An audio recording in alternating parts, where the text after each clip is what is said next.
Fala pessoal, tudo bem?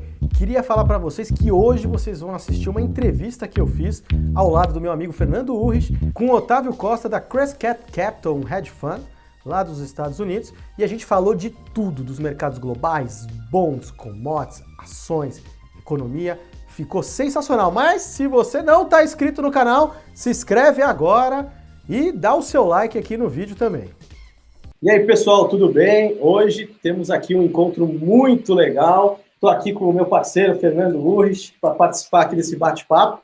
E uma honra contar com o Otávio Costa, da Crescat Capital, lá diretamente dos Estados Unidos. Seja bem-vindo, Otávio. Um prazer estar aqui. Estou ansioso para conversar com vocês. Então, antes de começar, né, Otávio, eu queria que você falasse mais sobre vocês, sobre a Crescat Capital, para as pessoas se situarem. Vocês têm um trabalho muito legal que eu venho acompanhando há algum tempo, então acho legal essa apresentação inicial. Muito obrigado. Então, eu mudei para os Estados Unidos aproximadamente 10 anos atrás. Inicialmente, eu vim aqui para jogar tênis na faculdade. Estudei na Liberty University, depois transferi para uma faculdade em St. Louis, chama Lindenwood University. E depois eu transferi para o Colorado. E aqui no Colorado, eu comecei a trabalhar na Crescat, aproximadamente 6 anos atrás. O meu foco inicial era em países emergentes, foi quando a gente criou o tema macroeconômico da China em geral, e depois eu comecei, meio que graduei desse serviço e comecei a trabalhar mais no mercado global em geral. Hoje eu ajudo o Kevin, que é o nosso CEO, a ser o gestor aqui do portfólio. A gente tem 3 fundos, né, 3 estratégias. Uma é a Global Macro, que é a nossa flagship, que é o fundo maior. O segundo seria uma Long Short e a outra seria uma Large Cap. E agora a gente está abrindo uma estratégia também focada apenas em mineradoras de ouro, metais preciosos em geral. Mas aqui na Crescat, a gente cria vários modelos em geral, modelos macroeconômicos, quantitativos e fundamentalistas para desenvolver temas macroeconômicos, e depois a gente implementa essas ideias de acordo. Então, eu ajudei aqui na Crescat a criar a gente sempre foi muito fundamentalista. Eu passei a utilizar mais modelos macroeconômicos para melhorar, talvez, o processo de investimento do fundo. Então, essa que foi a ideia. E quem é o perfil de cliente de vocês? Qual é o foco de vocês? Quem é o investidor da Crescat Capital? A maioria dos clientes hoje, a gente tem uma base muito grande de indivíduos, né, que tem uma quantidade grande de network, mas também temos alguns family offices, né, os escritórios de família, entre outros. E agora, né, a gente está tentando crescer para uma base maior de clientes, né. Ter uma hedge fund, né, com um número grande e diversificado de indivíduos, eu acho que é muito importante, né, porque acontece muito de você ganhar e perder cliente durante o período. Eu estive aqui há 6 anos, já vi altas e baixas em termos de ativos, né, de inflows no fundo em geral. E então, né, acho que acaba sendo um benefício grande quando você tem um número diversificado de indivíduos, principalmente quando o dinheiro não está vindo apenas de uma proporção muito grande de apenas uma pessoa ou um escritório. Então, acho que isso tem sido uma grande vantagem para o fundo em geral, mas a gente está querendo, obviamente, publicando mais pesquisas, querendo crescer e levar para outro nível. Tudo que a gente investe é extremamente líquido, então é fácil de entrar numa escala e aumentar o número de investimentos que a gente quiser. Então, é mais uma questão de colocar o nome da empresa e fazer um marketing correto. Eu acho que tem uma grande oportunidade hoje em dia, principalmente para fundos macroeconômicos, né, como de Global Macro, que nem o nosso, principalmente se tiver o que a gente acha que vai acontecer, que seria uma crise econômica global, que eu acho que fundos Global Macro tendem a se dar bem durante esses períodos. Então, esperamos que esse seja o caso dessa vez também. Aproveitando até essa questão de uma possível crise global, quais são os principais sinais, os sinais mais importantes que vocês estão já visualizando, que estão começando a aparecer, né, no radar e se alinhando para indicar, né, que a gente está passando por uma transição aí de um grande ciclo de alta para um grande ciclo de baixa? Então, existem 3 temas que nós estamos extremamente focados hoje, um deles sendo o mercado dos Estados Unidos, talvez no seu pico de valorização de empresas de capital aberto, e a economia também entrando no seu, talvez, fim do ciclo econômico. E o segundo seria a China. Acreditamos que a China tem, né, uma bolha histórica de crédito e da moeda em si também. E o terceiro sendo metais preciosos, né, apresentando um tremendo valor para um portfólio hoje em dia, na nossa opinião, como uma forma mais defensiva de investir no portfólio. Mas, com questão ao mercado em geral, um dos modelos que eu ajudei a criar foi o Crescat Macro Model, que a gente olha 16 indicadores, alguns são econômicos, outros são fundamentalistas e outros mais técnicos, e é um modelo bem simples, olhando indicadores contrários, como, por exemplo, o mercado de trabalho tende a estar extremamente, tudo parece estar bom no pico da economia. Esse é o caso no mercado de trabalho hoje, na taxa de desemprego, estão nos níveis mais baixos da história, o consumidor também tende a estar extremamente esperançoso com o clima atual econômico, e isso também tende a ser um indicador contrário. Então, a gente juntou vários desses fatores, alguns deles funcionaram no passado, outros não funcionaram, e funcionaram em ciclos diferentes, né? Então, quando você junta eles e combina qual que é a nota hoje do mercado, né? Qual que é a nota da economia? Então, essa que é a ideia desse modelo em si. Então, esse modelo hoje está aproximadamente bem próximo, 2 pontos percentuais de estar no seu nível mais alto da história. Foi um modelo que também conseguiu prever a bolha de 2008, a bolha de 2000, e também preveu o fim quando era o momento certo de você comprar ações no começo do ciclo econômico após a bolha de tecnologia, a bolha de imóveis aqui nos Estados Unidos, que foi uma bolha global. Mas, enfim, esse modelo, ele passou a mostrar que nós estamos num nível histórico em 2015, bem no momento em que os países emergentes, petróleo, preço do petróleo estava em decadência, e foi aquele período que até o Fed foi forçado a parar, né? Eles subiram a taxa de juros, né?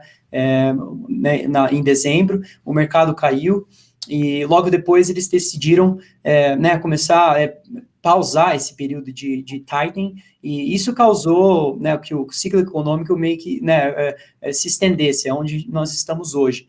Mas hoje a grande diferença é que, sim, os indicadores, principalmente fundamentalistas, já estão em níveis extremamente altos, né, de valorização dessas empresas, mas não é só isso, né? Eu acho que um grande momento agora foi que principalmente o mercado de crédito começou a mostrar. Eu fiz um trabalho que eu acho que foi extremamente importante também, foi olhar essa curva de crédito, do mercado de crédito em geral, e calculando todos os possíveis spreads entre taxas de juros soberanos nos Estados Unidos. Tem 44 spreads nessa curva, e quando você vê que aproximadamente 60% desses spreads são invertidos hoje, isso realmente mostra que é um número tão alto quanto era no pico de 2008 e na bolha de 2000.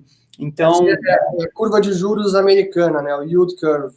Exatamente, e esse foi acho que foi dos indicadores principais que deu mais convicção nessa ideia. E também acho que uma das partes mais importantes de investimento, eu acho que é você analisar o argumento contrário ao que você tem, né? Então, como a gente tem uma opinião muito negativa ao mercado hoje, qual que é o argumento positivo, né? O argumento positivo seria que o preço com relação ao lucro das empresas continua muito baixo, e isso não é verdade. Se você olhar, né, em padrões como GAAP, né, por exemplo, de accounting, você pode ver que o preço por lucro, na verdade, ele está, se você comparar com outros períodos em que o mercado estava no seu pico, no passado, até 1871, então é uma análise muito extensa, né, olhando diversas décadas né, da economia, você pode ver que hoje nós temos o segundo maior supervalorização das empresas do S&P 500 na história, né? A única vez que foi maior foi em 2000. Então, nem nesse cálculo, né, de preço por lucro, hoje estamos num nível barato. O segundo indicador que muitas pessoas usam hoje, para ainda estar otimista, né, que os bulls usam hoje em dia, seria o caso de que, beleza, a valorização está alta, mas se você olha com relação à taxa de juros nos Estados Unidos, principalmente, ainda continuamos ainda não está tão excessivo, mas isso não é verdade também. Se você, acho que tem o gráfico na página, no slide 6, acho que aquele gráfico mostra muito bem, ele é uma análise do professor Robert Shiller, acho que muitas pessoas conhecem no Brasil. Ele ficou famoso na época de 2008, na bolha de 2008, em fazer uma pesquisa extensa sobre o assunto, e a ideia sendo que, se você olhar, ajustar, né, a ciclicalidade desse preço por lucro, né, olhando uma média de 10 anos na parte de lucro das empresas com relação ao preço, você percebe que, se você colocar isso durante a história, você também volta, esse gráfico olha desde 1881, e a ideia é que compara com né, a taxa de juros soberana de 10 anos dos Estados Unidos. Você pode ver lá que também é um outlier, né? Também é hoje estamos num nível excessivo também nesse indicador. E então, apesar dessa referência também já está muito distorcida, né? Porque a taxa de juros do Treasury de 10 anos também está próxima da mínima histórica. Correto, que é se você olhar na história, né, esses períodos em que a taxa de juros está baixa dessa maneira que está hoje, também são momentos, na verdade, em que o mercado em si dos Estados Unidos, né, a economia em si, tem, né, uma quantidade de dívida muito alta. Então, isso tende a corresponder com a taxa de juros baixa, no qual não faz sentido nenhum, né? Você pensa, né, o perigo dos Estados Unidos, né, por ter uma dívida muito alta, deveria ter uma taxa de juros mais alta. E sim, o princípio é que, devido ao Banco Central, em geral, comprar né, o Tesouro Nacional dos Estados Unidos, isso tem levado com que a taxa de juros soberana caia. Mas, hoje em dia, eu penso que, né, é por isso que a taxa de juros está tão baixa hoje em dia, mas eu acho que em algum momento veremos o aumento da taxa de juros. Acho que hoje ainda não. Eu, por exemplo, no portfólio, não temos nenhum investimento apenas em Tesouro Nacional Americano. A gente segura Tesouro Nacional Americano com relação ou seja, a gente compra Tesouro Nacional Americano, mas vende o Tesouro da Alemanha. Posso explicar isso aí com mais... Essa arbitragem, né? É bem interessante a ideia em si. Na verdade, tem mais a ver com a divergência de política monetária dos dois países. Na verdade, não é um país, né? ECB seria a região inteira. Mas a ideia sendo com que existe uma convergência da política monetária do Fed e do ECB, normalmente, quando você chega no fim do ciclo econômico. Acho que tem um gráfico se você for no gráfico 17 dessa apresentação, você vê essa relação entre Estados Unidos e Alemanha, olhando apenas a diferença de juros de 5 anos soberano desses dois países, e você percebe lá claramente que, quando ocorre um declínio nessa taxa, nessa diferença de taxa de juros, quando eles estreitam essa diferença, ela tende também a estar no fim do ciclo econômico. Então, é uma maneira que nós encontramos de talvez também ter uma posição mais defensiva. Mas tudo se envolve, né, com relação aos Estados Unidos. Ainda é um país que o mundo inteiro depende, né?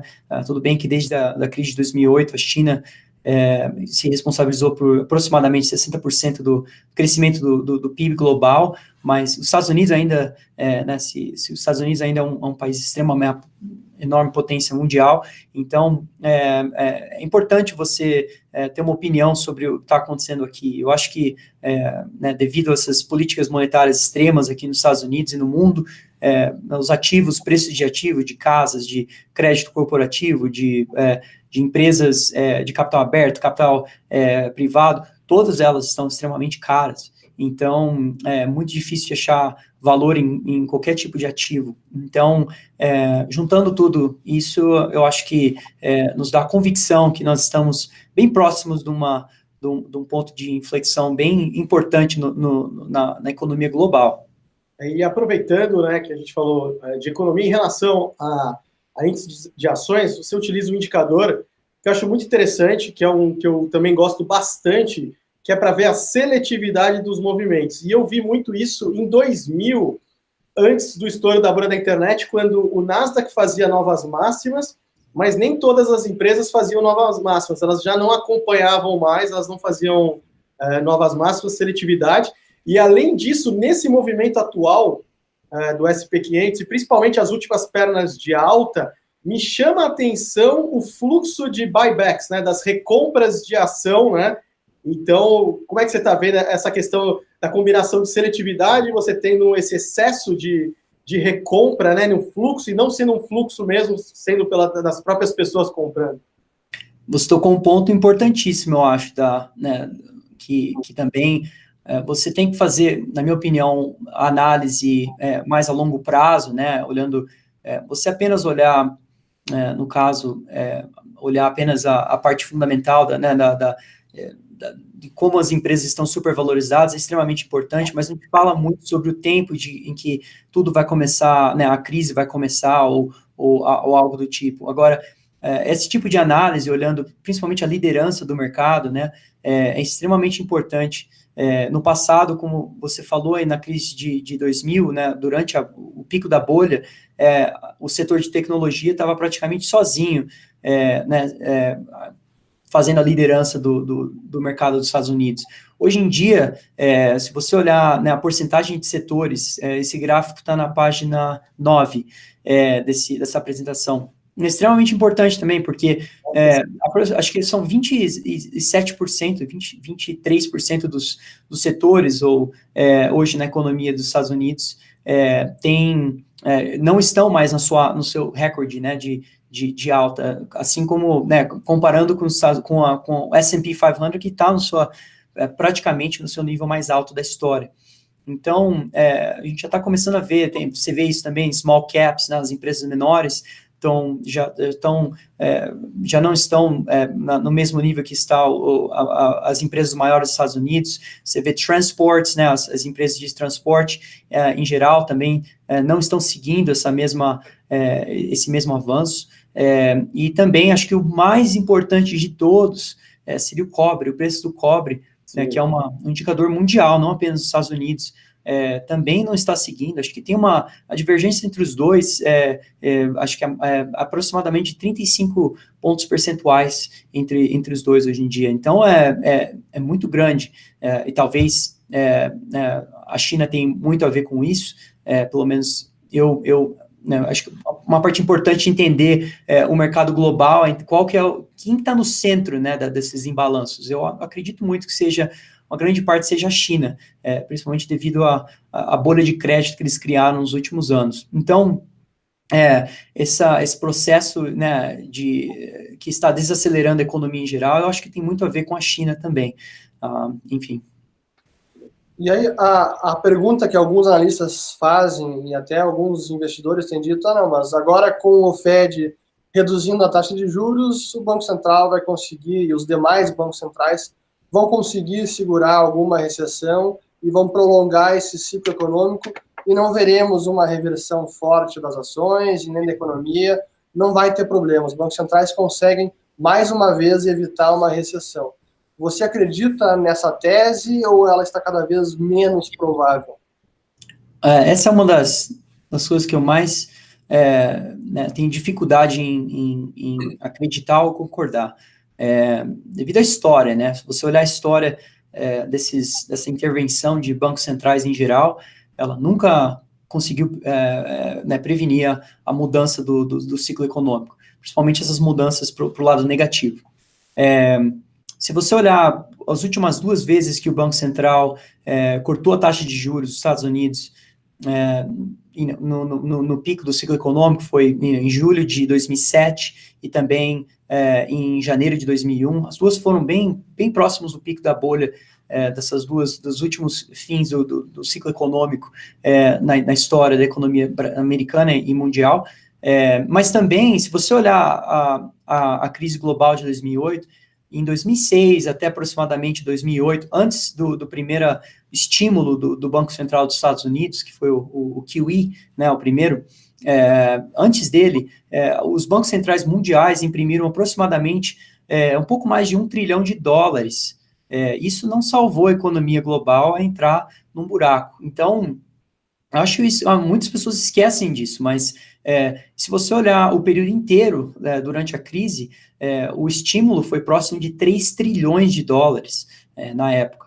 Hoje, definitivamente, existem alguns bancos centrais que continuam dando esse estímulo, e tivemos o que tivemos no quarto trimestre de 2018, né, que foi um dos piores trimestres da história do mercado financeiro dos Estados Unidos, e eu acredito que aquele foi apenas o começo. Eu acho que, se você olhar principalmente o mercado global hoje, já não está no mesmo patamar que está o mercado dos Estados Unidos. Acho que o último país está em uma alta em dólares, né, não na moeda local em si, desses índices de ações globais, seria a Índia, e a última vez que eles estavam na sua alta foi em janeiro de 2018. Então, os Estados Unidos está sozinho hoje no mercado global, nesse patamar de nível histórico. Então, eu duvido que seria a primeira vez na história que um banco central, não só nos Estados Unidos, mas no mundo inteiro, conseguiriam prevenir essa queda e essa contração do PIB global. Eu acho que os indicadores macroeconômicos estão mostrando claramente que a gente está bem próximo de algo grande. E outro ponto que até aqui no Brasil eu tentei colocar em pauta no debate, e por enquanto o pessoal está com muitos temas locais, realmente tem uma preocupação muito grande no mercado acionário, porém o mercado que está me chamando a atenção e me dá arrepios é o mercado de bons corporativos, que você vê uma valorização sem critério algum, né, de quem é o emissor, que tipo de coisa que está sendo precificada ali, está subindo tudo em níveis assim estratosféricos. E uma notícia que me chamou a atenção é que, com as taxas de juros negativas e papéis soberanos, estava fazendo uma fuga para junk bonds, né? Como se o junk bonds fosse quase que um flight to quality, né? Então, eu acho que esse movimento dos bonds, né, corporativos, você acredita que pode ser um trigger, um gatilho, porque a hora que começar um sell-off poderoso ali, as taxas, né, dispararem e aí a coisa começa a esquentar. Como é que vocês estão vendo essa questão dos bonds corporativos? Eu acho que um dos pontos principais é a falta de liquidez que pode ocorrer nesse setor inteiro da economia. A parte se você olhar a dívida corporativa nos Estados Unidos, hoje está no seu recorde, ao mesmo tempo que os juros corporativos também está no seu nível, um dos níveis mais baixos da história. Então, essa divergência a gente chama de boca de jacaré, né, que em algum momento vai fechar. E acredito sim que esse faz parte do nosso, um dos 16 indicadores daquele modelo da Crescat de macroeconômico, que tende a olhar que parte do ciclo nós estamos. Um deles é esse, né? Historicamente, a taxa de juros corporativa tende sim a entrar numa baixa bem antes de um período de uma crise. E agora, se você olhar o investment grade bonds, Eles são uns que estão realmente pegando fogo esse ano, ainda mais do que o junk bonds. E vale lembrar que a maioria desses investment grade bonds, na verdade, são junk bonds. Eles não são investment grade bonds. Nunca nos esqueçamos que a Grécia era investment grade até o dia que não era mais. Exatamente. É bem parecido, né? Com relação à quantidade de dívida, né? Acho que foi o Gunlot que fez não sei se foi ele que fez essa pesquisa, acho que foi Morgan Stanley que fez essa pesquisa, olhando, né, das medidas mais importantes, né, que tende a estar, né, de acordo com onde deveria estar a taxa de juros da parte de crédito corporativo durante a história, tem sido, né, qual a quantidade de dívida com relação aos assets dessas empresas, e sem dúvida, se fosse apenas por essa medida em si, uma grande porcentagem desses bonds hoje deveriam estar em junk bonds, né? Então, é uma grande parte da tese, sem dúvida. Entre outros, né, hoje em dia, a parte de mercado de crédito tem, que eu acho que é uma das melhores maneiras de analisar o mercado global, tem vários problemas, né? Um outro que é enorme, na minha opinião, olha que bizarro, existem 17 economias hoje no mundo que tem a taxa de juros de 30 anos soberana menor do que a taxa diária do Banco Central dos Estados Unidos hoje. Então, se você olhar que página 15 da minha apresentação, se você olhar, isso é uma coisa que tem também acontecer quando você está bem no pico de uma bolha. E o mais importante é que esse problema por que ele é pior hoje é devido à quantidade de países que apresentam esse problema, né? A gente tem realmente, nos últimos anos, isso não era o caso, né? Na crise de 2008, na crise de 2000, a quantidade de países, 17 países mostrando esse imbalanço de crédito. Então, o que isso significa, né? Obviamente, a inversão dessas taxas de juros, elas significam que, né, o mercado de crédito está com medo de alguma coisa. Essa é a primeira coisa.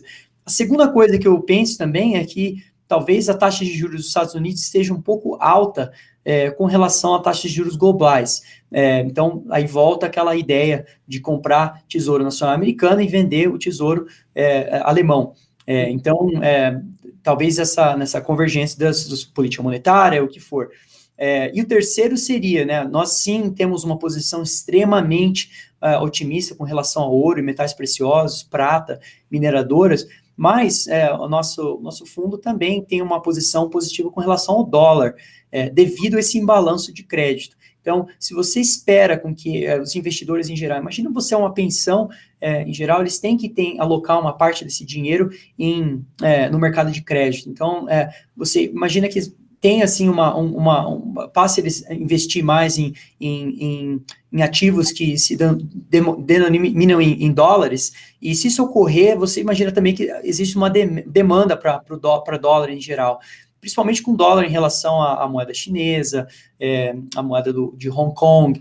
Então, imagino que esses são as três partes principais: a demanda para o dólar, devido a esse imbalanço na parte de curva de crédito global, né, sendo negativo para mercado de ações também global, e também, né, sendo positivo para a parte de Tesouro Nacional americano, mas também negativo para outros fora dos Estados Unidos. Eu acho que a taxa de juros dos Estados Unidos tem uma grande chance de cair de forma significativa nos próximos meses aqui. E commodities fora metais preciosos, vocês estão de olho em alguma agrícola? Ou porque metais industriais, a tese de vocês, né, que com a desaceleração global e iminente recessão global, o próprio cobre já até está antecipando, né, subindo estoques, preço caindo. Mas vocês estão de olho em alguma agrícola, em algum sentido de que a gente pode ter aquele spike que dá o squeeze final no Banco Central? Então, por exemplo, o Banco Central, o Fed vai reduzindo juros, vai estimulando a economia, vem aquele spike em alguns commodities agrícolas, começa a pressionar finalmente a inflação de preços, e aí, agora, né, será que aumenta ou não? Vocês têm alguma tese para commodities agrícolas? Sim, não há uma tese enorme, não há uma grande parte do portfólio, mas a gente tem um pouco de café, milho, entre outros, mas é mais devido à quantidade que essas commodities estão em níveis extremamente baixos, historicamente falando. Uma das melhores maneiras de ver esse imbalanço também seria olhando um índice de commodities com relação ao preço de ações, né, dos Estados Unidos em geral, o S&P 500. Acho que está no gráfico 20, na página 20. Né? É de graça, assim, é uma distorção, acho que é a maior distorção dos últimos 50 anos. Né? Esse gráfico, por mais que muitos desses gráficos estão nessa apresentação são meus, esse daí não é meu. Esse daí é de um fundo, Incrementum AG, se não me engano, eles estão na Suíça.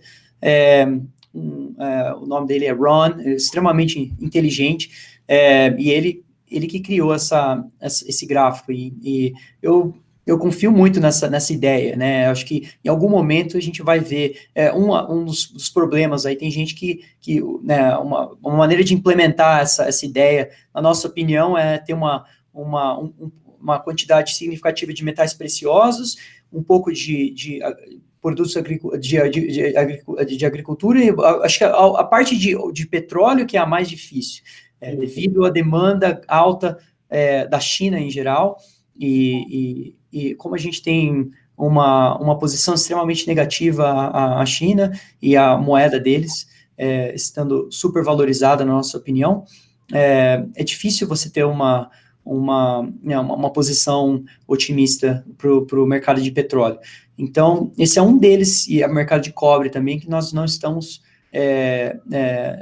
comprando, mas o resto, eu acho que, na minha opinião, um dos melhores investimentos que tem é esse, mas é uma análise muito importante. Mas a parte de metais preciosos, eu acho que parece muito, muito claro, a meu nível de convicção com relação a ouro e prata vem crescendo cada vez mais que eu analiso esse mercado, eu me sinto mais otimista com relação a ele, né? Principalmente, a gente estava falando da queda de taxa de juros nos Estados Unidos, principalmente na parte nominal, né? A taxa de juros, uma coisa que a gente não viu ainda aqui nos Estados Unidos foi inflação. A gente viu inflação de ativos, inflação de investimentos, o preço de tudo está caro, mas não a inflação do consumidor em si, do produto que o consumidor compra, não está inflacionado, né?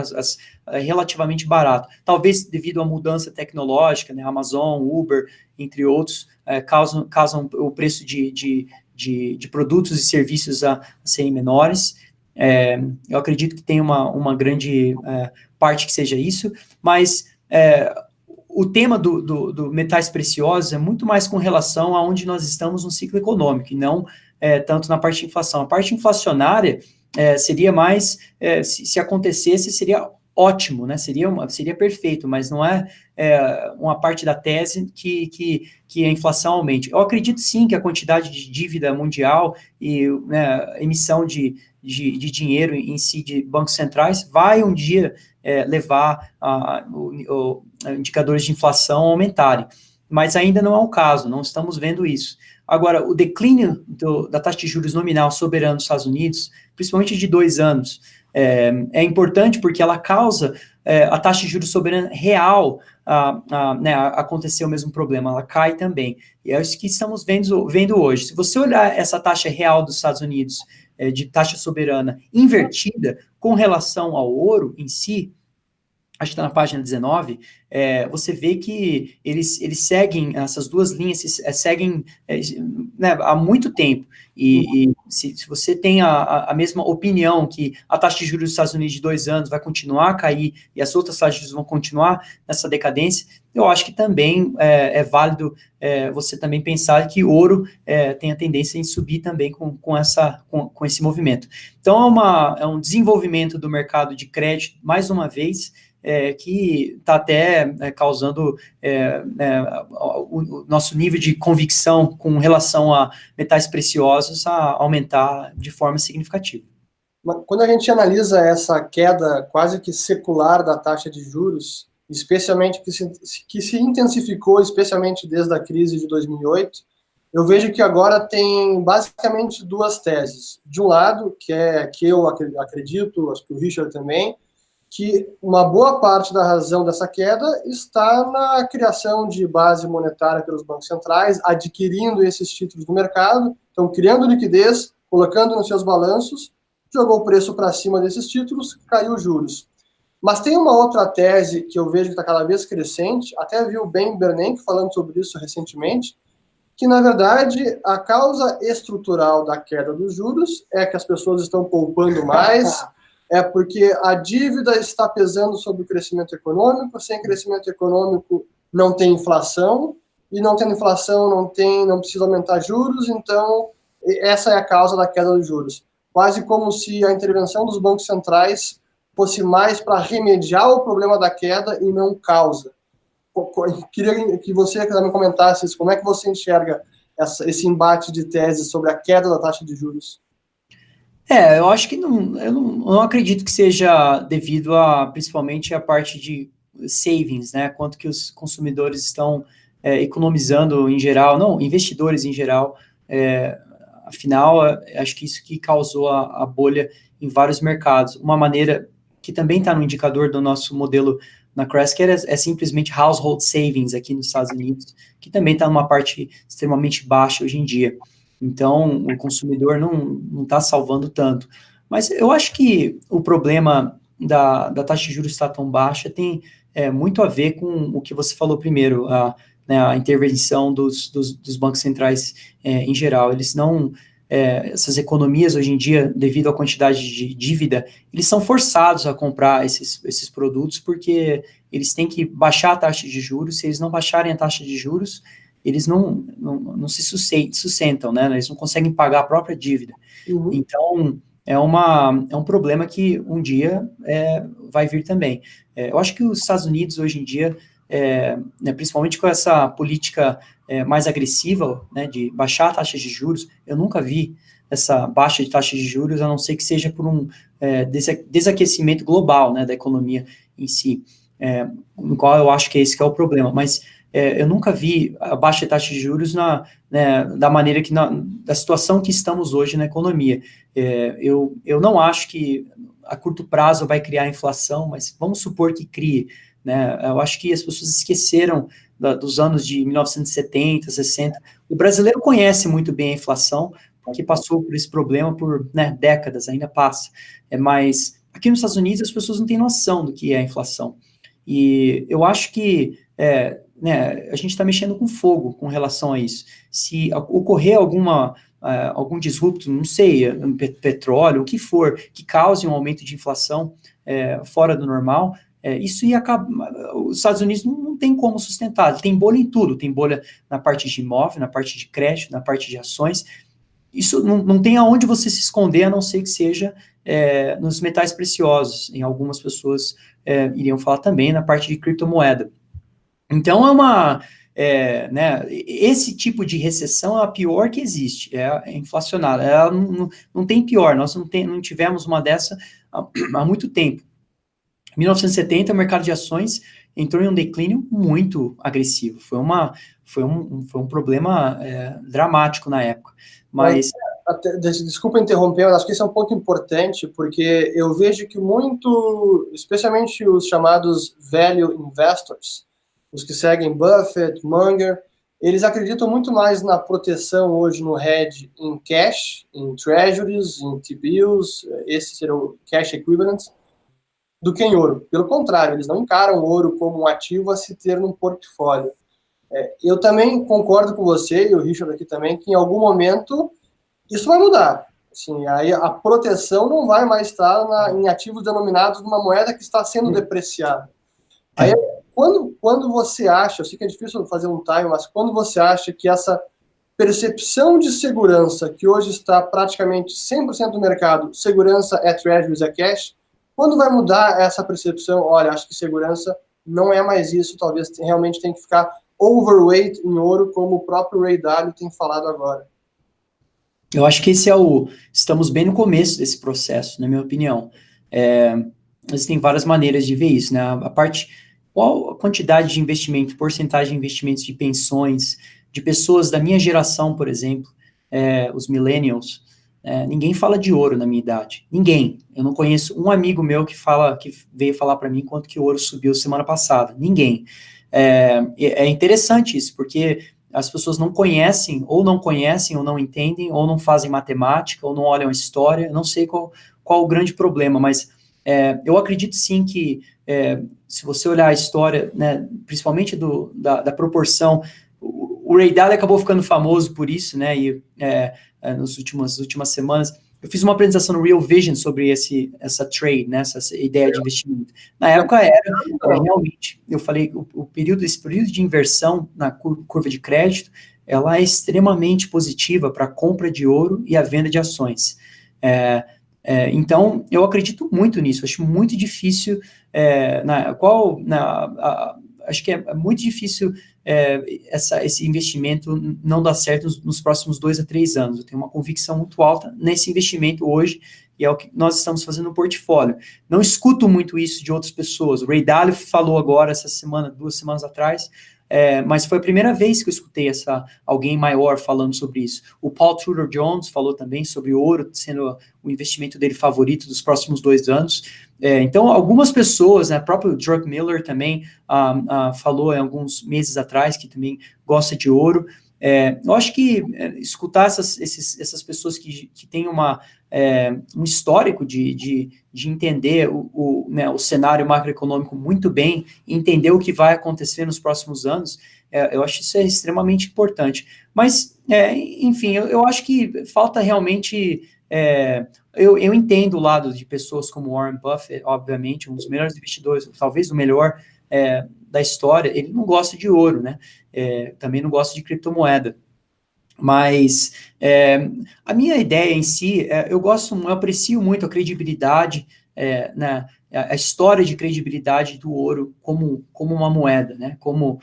E eu acho que você falou muito bem essa parte. Talvez estamos no começo, chegamos num pico de confiança de bancos centrais e governos em geral. Em que momento, né, que vamos começar a ver o processo que começa a reverter, né, que as pessoas começam a duvidar do Banco Central.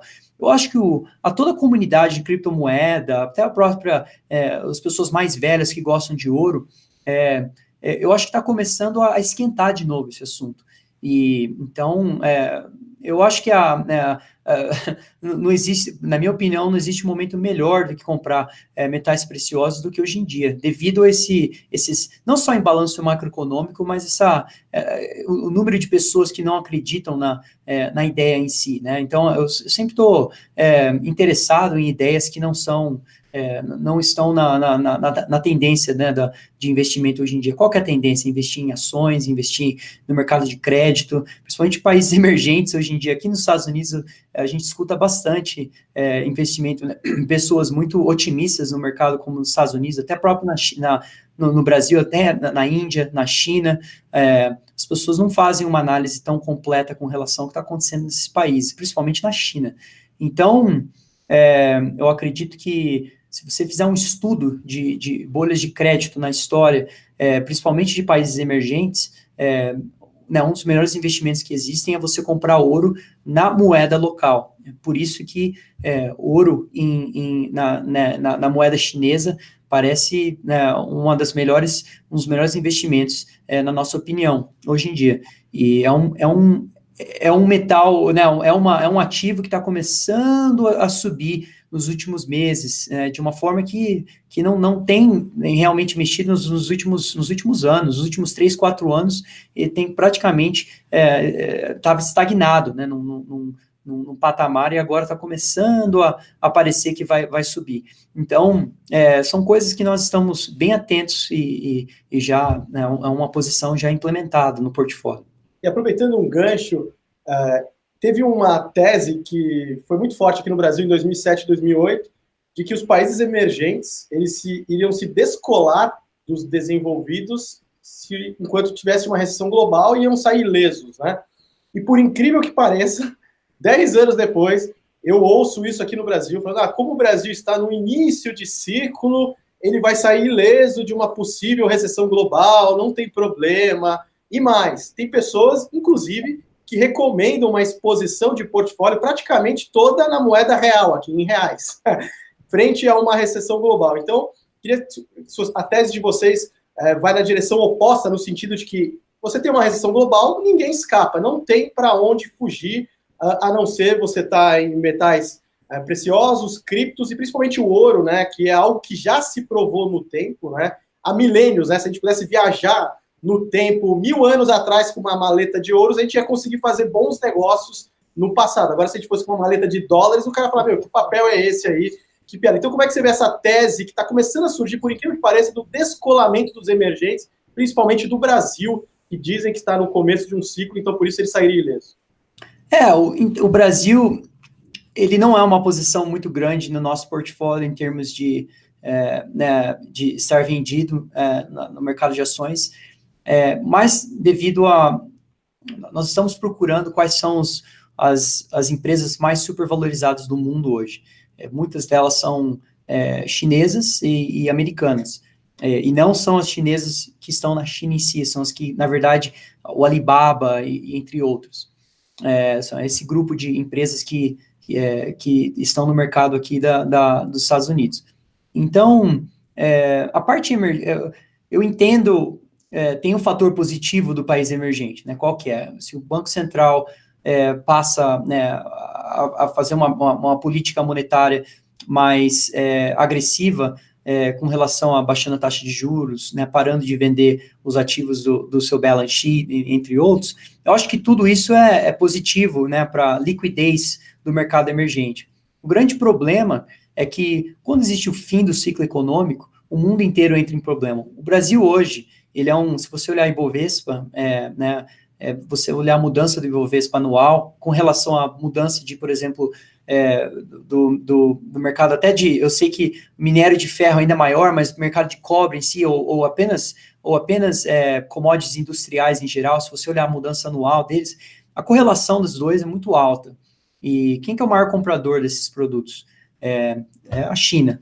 Então, é muito difícil, pelo menos no nosso fundo, conseguir apoiar essa ideia de compra de ativos no Brasil hoje, quando o maior comprador dos produtos brasileiros, na verdade, é a China. Então, eu acho que eu não acredito, né, que os países emergentes vão decolar de uma forma, acabar decolando do resto do mundo. Acho que isso não é verdade. Isso aconteceu não aconteceu em 2008, não aconteceu em 2007, não aconteceu em 2000, não acho que vai acontecer agora. A história mostra, né, que principalmente quando você tem líderes né, de PIB global, como os Estados Unidos e China, quando eles entram no fim do ciclo econômico deles, é óbvio que o Brasil também vai entrar no problema, na minha opinião. Mas, então, eu não acho que simplesmente não estamos investindo nessa tese no Brasil hoje, devido ao imbalanço ser muito maior em outros lugares, como bancos canadenses, bancos australianos, empresas em Hong Kong. Esses lugares, sim, tem uma supervalorização realmente histórica. Então, acho que esse que está onde a gente vê o maior problema. Agora, que o Brasil inteiro, que o mundo inteiro vai sofrer se tiver o que a gente vai acontecer nos próximos 2, 3 anos de uma contração no PIB global, eu duvido que o Brasil saia ileso dessa história, duvido, mas... Quando a gente olha esses macro imbalances, esses desequilíbrios macro em vários países, você citou agora Canadá, Austrália, a gente começa a se dar conta que é impressionante assim, o nível de desequilíbrio em tantas economias, em tantos setores, em tantas empresas, ou como os preços já estão supervalorizados, esticados, assim, chega a arrepiar. Mas quando você olha todos esses desequilíbrios, existe um que você colocaria, cara, esse aqui para mim realmente é o mais insano de todos, isso não tem como se sustentar por mais tempo, Estados Unidos com a sua dívida crescente, a China, que para mim é uma caixa preta numa empresa com muito dirigismo, mais alavancada talvez no todo do que os Estados Unidos até. Onde você colocaria assim, nesse ranking dos desequilíbrios, quem está em primeiro lugar? O desequilíbrio de crédito, na minha opinião, está na China e em Hong Kong. O desequilíbrio de supervalorização de empresas talvez esteja nos Estados Unidos. E problemas bancários que hoje em dia, na minha opinião, são derivativos do problema da China e Hong Kong, seriam na Austrália e no Canadá. Eu vou desenvolver um pouco nessa ideia. Então, eu acho que entre os indicadores macroeconômicos mais importantes, eu continuo confiando no mercado de crédito. Eu falei que os Estados Unidos, hoje em dia, aproximadamente 60% da curva de crédito nos Estados Unidos está invertida. Esse é um problema no Canadá também. Próximo de 70%, 60% da mercado no crédito lá, subiu até 70% em algum momento, algumas semanas atrás. Está invertido hoje. Né? Então, Hong Kong é próximo de 80%. Então, esse talvez seja um das medidas mais importantes, né, que eu não acredito que essas economias, mais uma vez, saiam ilesas né, nos próximos 2 a 3 anos com relação a uma recessão. Agora, eu acho que o maior problema, as empresas nos Estados Unidos, a gente separou em 3 partes, né, sendo os Estados Unidos, a parte de supervalorização das empresas sendo uma imensa, mas a China em si, 45 trilhões de dólares de on-balance sheet no sistema bancário da China hoje, e outros 45 trilhões de dólares fora, né, off-balance sheet, que a China, que o sistema bancário da China tem, é um absurdo. Né? Então, agora você está vendo, o que está acontecendo hoje é uma mudança do modelo econômico, né, da China em si. A conta corrente da China vem diminuindo cada ano, e né, desde da crise de 2008, diminuiu aproximadamente 9 pontos percentuais. E se você olhar, colocar isso, acho que eu tenho um gráfico muito interessante na página... Próxima de ficar deficitária, né? Exato. Na página 31, eu fiz uma análise olhando conta corrente de países em geral, no mundo, né, a mudança da conta corrente desde 2008, com relação à mudança da valorização das moedas em geral. E você vê ali a Argentina sendo pior, né? Então, a Argentina, né, diminuiu a sua conta corrente e, ao mesmo tempo, perdeu aproximadamente 90% do valor do peso. Aí, você vê a China sendo o único país no mundo que conseguiu valorizar a sua moeda com relação ao dólar desde 2008, ao mesmo tempo, a sua conta corrente diminuiu de forma significativa. Eu sei que Singapura está ali também, mas foi uma pequena, né, redução da sua conta corrente. A China foi uma redução de aproximadamente também 9 pontos percentuais. Os outros 3 países que estão nesse quadrante nesse quadro de possível risco de desvalorização da moeda, de câmbio, seria Hong Kong e a Arábia Saudita. Os dois também tem o sistema monetário, ele é fixo com relação ao dólar. Então, algo também que é uma coisa que não se sustenta, né? Eu sei que a Arábia Saudita hoje tem aproximadamente 30 anos de história, né, com o seu câmbio fixo com o dólar, mas existe um momento que essas coisas quebram, né? Principalmente na China e em Hong Kong. A China, para que as pessoas saibam, já mudou o seu sistema monetário 9 vezes, outras 9 vezes nas últimas décadas. E, né, então, eu questiono muito isso. Por que dessa vez será diferente? Dessa vez nós temos um imbalanço, né, uma bolha de crédito maior do que qualquer bolha de crédito que tivemos na história do mundo e da história também do país em si, com relação absoluta, né, em termos de valores de dólares e também com relação ao PIB do país em si. Então, devido a esse problema, eu realmente acho que a moeda da China esteja realmente supervalorizada hoje em dia. Outro problema, né, sei que estou estendendo um pouco demais, mas a intervenção do Banco Central chinesa hoje em dia, ela também demonstra, né, o nível do problema lá, né, eles diminuindo, né, acho que no gráfico 33 mostra, na página 33, mostra de uma maneira muito óbvia que essa também é a divergência da política monetária do Banco Central chinês e o Banco Central americano. Talvez o Banco Central americano né, onde estão as taxas de juros hoje, né, esteja um pouco alta demais com que a economia chinesa consegue balancear hoje em dia. Isso devido aos problemas nessa bolha de crédito. Acredito que supostamente um país que tem um câmbio fixo com o dólar, ele deve manter a política monetária de juros igual à taxa daqui do Fed. E você pode ver ali na taxa amarela, na linha amarela, que a diferença entre os dois, a LIBOR e a SHIBOR, a taxa de juros dos dois, você vê que ela está aumentando ultimamente. Então, esse aumento mostra que a China não está conseguindo seguir a mesma política. Por que isso? É bem óbvio que eles não conseguem porque a bolha de crédito é muito alta. Se eles aumentarem a taxa de juros, tudo quebra. Excelente. E para finalizar, né, a última pergunta, como é que vocês estão na questão da comunicação junto a clientes, e mesmo as apresentações que vocês têm feito, como é que você tem sentido a receptividade a essa tese mais bearish, digamos assim, né, que num momento assim que o mundo está até eufórico, principalmente os investidores, isso acontece aqui no Brasil, principalmente aí nas últimas semanas, que virou meio que pecado, você não pode falar em recessão global, não pode falar em venda de ações, mesmo que para diminuir uma exposição. Como é que vocês estão trabalhando essa comunicação e como é que você está sentindo a receptividade das pessoas?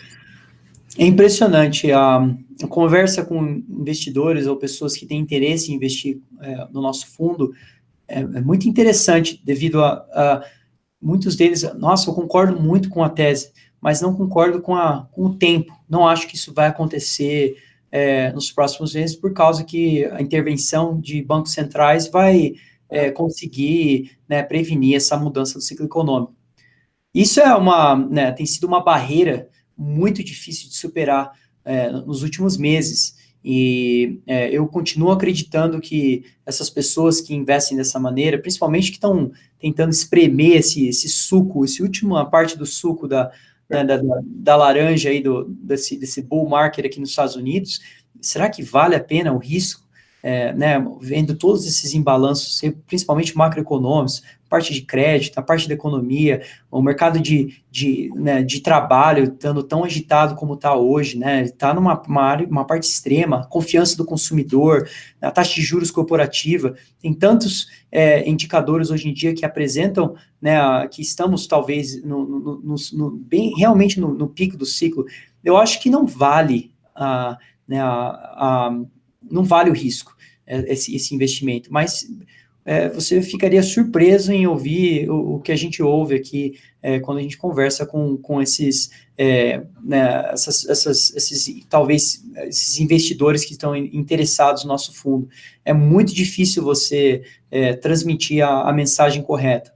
Algo que eu tenho estou tentando fazer cada vez mais realmente publicar, talvez até diariamente, gráficos que apresentam que suportam esse argumento que nós temos. Então, eu realmente estou tentando mudar essa mensagem que está aí no mercado, principalmente aqui nos Estados Unidos, no Brasil também.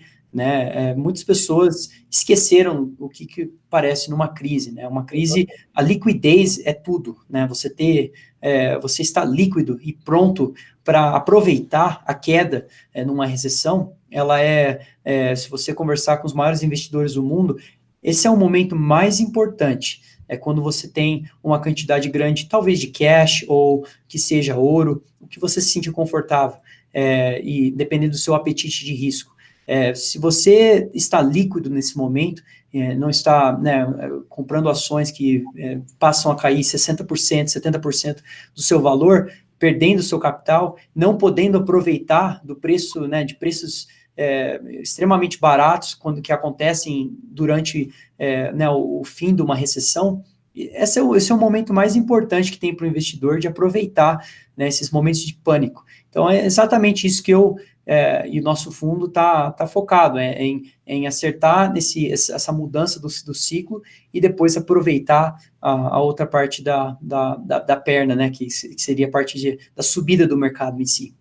Excelente. Eu vi esse filme 2 vezes. Em 2000, eu lembro até hoje, teve um primeiro aviso ali na Nasdaq, e aí depois os caras falaram, não, vamos pegar a última perna. Aí foi uma perna de volume anêmico seletivo, explodiu. E aí o cara virou passageiro da agonia, porque foi muito, não deu tempo de fazer nada. Foi em 2008, teve um aviso em 2007, teve uma queda linha reta, e o mercado americano já estava mergulhando, os emergentes ainda segurando. Teve a última perninha também anêmica, e aí quando começa a cair, as pessoas congelam, e o que poucas pessoas lembram também é a questão de circuit break, principalmente aqui no Brasil. A bolsa nem abre, né? Ela abre e fecha, já vai para o intervalo de baixa, né? Sim. E não tem muito o que fazer. E outro argumento que eles usam aqui, e é principalmente pessoas que não têm tanta vivência de mercado, é achar que vai ter liquidez e vai ter renda entrando para fazer aportes ao longo do tempo, não importa o cenário que for. Isso é outra ilusão, né? A pessoa acha que no longuíssimo prazo ela vai estar todo mês tendo muitos recursos para poder para comprar e que o timing não é importante, né? Mas no sentido do timing, eu acho que o Otávio colocou muito bem. Você não precisa acertar, comprar na mínima e vender na máxima, mas você precisa trabalhar áreas de compra e áreas de venda e áreas que você deve começar a ficar mais defensivo, buscar mais liquidez, para depois você reverter, não é, Otávio? Exatamente por isso que eu gosto do investimento de ouro e vender ações, porque eu não sei quando que o mercado de ações vai entrar no seu pico, mas eu também não sei quando que o ouro vai começar a subir, mas quando você chega mais nesse final do ciclo econômico, você passa, são momentos em que ouro começa a subir e ações começam a não subir tanto como subiam antes. Se você começa a olhar a mudança anual do preço de ações em geral, a tendência é que ela começa a desacelerar. Uma coisa que você falou sobre liquidez, é muito importante a análise de liquidez, principalmente onde estamos agora. E uma coisa, a gente colocou um gráfico olhando um ETF, né, do SPY, que seria, ETF seria apenas uma maneira de investir do retail investor, de investir nas ações americanas. Interessante é que o volume desse instrumento, ele está numa baixa tão extrema quanto estava em 2007. E, né, também é uma baixa que aconteceu antes desses períodos de correção do último ano em si. Então, eu acho que está começando, você começa a perceber que esse aumento, né, de recorde do nível do preço de ações nos Estados Unidos não está seguindo a mesma tendência de volume, né? A liquidez ela está começando a diminuir mais e mais. Eu acho que quem é um pouco mais sensato e tem um pouco mais de noção do que pode acontecer com a economia nos próximos 2, 3 anos, está começando a sair fora do mercado. Então, e é importante lembrar, às vezes as pessoas falam, eu vou esperar, né, eu vou ficar comprado até o mercado começar a cair, aí eu saio fora, você vê que vai... O mercado, quando ele quebra, ele, muitas vezes, se você olhar 1987, próprio 2008, é muito difícil você tomar essa decisão a curto prazo, assim, e vender tudo. Muitas vezes a liquidez, não existe liquidez. Quem sabe se vai ter liquidez, assim, fácil para você vender o que você comprou há 3, 4 dias atrás. Né, as pessoas perdem um pouco noção disso, porque tivemos um período de mais de 10 anos, esse é o maior ciclo econômico que tivemos na história dos Estados Unidos. Então, a expansão econômica foi tão larga que as pessoas esqueceram, né, o que significa falta de liquidez no mercado em si. E eu acho que vale sim a pesquisa do volume, da liquidez em momentos assim, quando isso acontece. Eu acho que nós estamos chegando próximos de alguma coisa, e por isso que temos essa posição tão defensiva. Foi excelente, Otávio. Queria agradecer muito a sua participação, uma verdadeira aula aí. Eu gosto muito do seu trabalho, o seu modelo proprietário, que eu acho que é o que falta em muitas researches, né, que usam modelos tradicionais, né? Eu gosto muito de quem cria os seus próprios modelos, né, os seus próprios indicadores. Aqui na Convex a gente também tem essa linha. Queria agradecer também o grande Fernando Urrich aqui. Sempre juntos, né? E vamos, né, volte sempre aqui no canal, né? Vamos gravar mais vídeo para a gente ir, né, tratando esse cenário conforme ele vai se desenhando, porque agora no final do mês, né, tudo indica, né, que a gente vai ter a redução aí da taxa de juros aí do Federal Reserve, e aí começa a abrir novos gatilhos para continuar desenhando esse cenário. Então, eu queria agradecer muito a sua participação, tá? Olha, é um prazer imenso fazer parte do canal de vocês e gravar essa entrevista com vocês. Foi muito importante para mim. Acho muito legal compartilhar essas ideias com o resto do pessoal do do Brasil. Normalmente eu compartilho coisas mais aqui nos Estados Unidos, então gosto muito de compartilhar com pessoas do Brasil. Então agradeço muito a oportunidade e seria um prazer falar com vocês novamente. É isso aí, pessoal. Um grande abraço e até a próxima. Valeu, obrigado, Otávio. Valeu, Richard. Fala pessoal, espero que vocês tenham gostado. Vocês viram que foi uma entrevista longa sobre todos os assuntos que importam, cenários atuais, algo muito, muito enriquecedor. Espero que vocês tenham gostado. E se você não está inscrito no canal, se inscreve agora, porque toda semana tem vídeo novo. É isso aí, pessoal. Um grande abraço para todo mundo.